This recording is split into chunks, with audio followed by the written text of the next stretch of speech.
Во домот за стари лица Зафир Сајто континуирано се работи на подобрување на условите за престој на корисниците. Изминатите години целосно беа реновирани 30 на соби, а во наредниот период се очекува да бидат обновени и дополнителен број на соби. Најголем дел од домот е обновен со сопствени средства, посочуваат надлежните. Како што се сведоци минатите години, домот како таков, значи тој има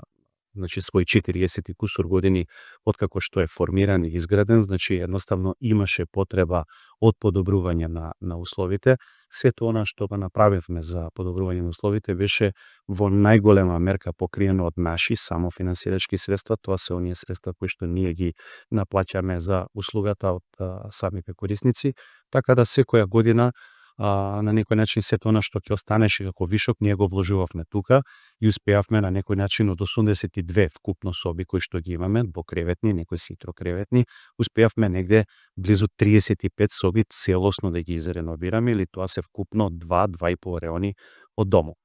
Она што е добро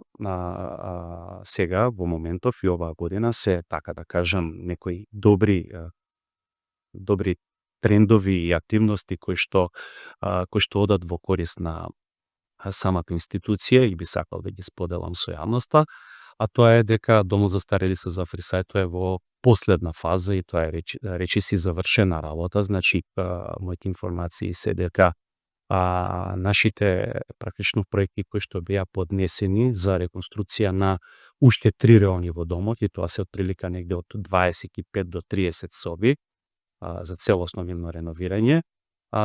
Тие се поминати и се надевам дека до крајот на оваа година или почетот на следна година ќе бидат објавени тие јавни повици за реконструкција од страна на нашето матично министерство и практично ние ќе продолжиме со подобрување на условите во домот. И во оваа прилика така би сакал да се заблагодарам и на јавното предпријатие Куманово план, кое што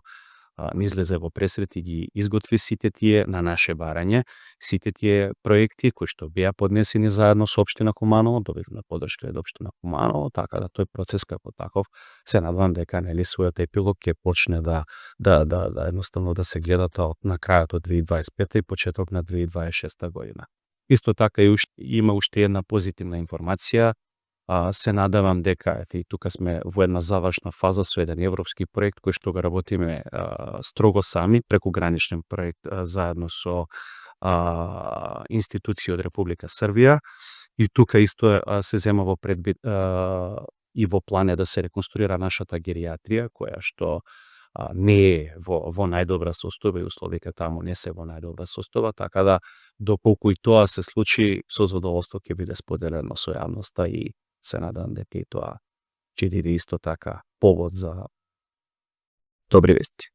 Значи нормативот се знае што вели, ние сме пак под тој норматив, меѓутоа успеавме да ублажиме таа состојба затоа што до крај на 2024 година вработивме 10 нови колеги на неопределено време. За жал сега во 2025 година немаме нови вработувања, се надевам дека до крајот на 2025 година ќе добиеме нови согласности, меѓутоа пак добрата вест е тоа што имаме конечно зголемување на платите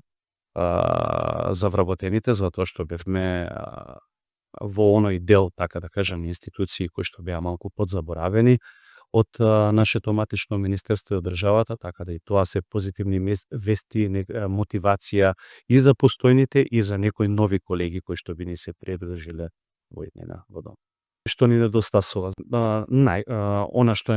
Оној персонал кој што е директно поврзан со работа со корисници. Негователи, медицински сестри, меѓутоа ни недостасува исто така и стручен персонал. Значи, ни треба социјален работник, работен терапевт кој што ви работел на активности со корисниците, па и во администрација има некои профили како што се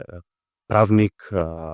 одговорен сметководител, значи такви позиции за да бидеме едноставно добро екипирани и да не бидеме зависни од субјекти од НАТО.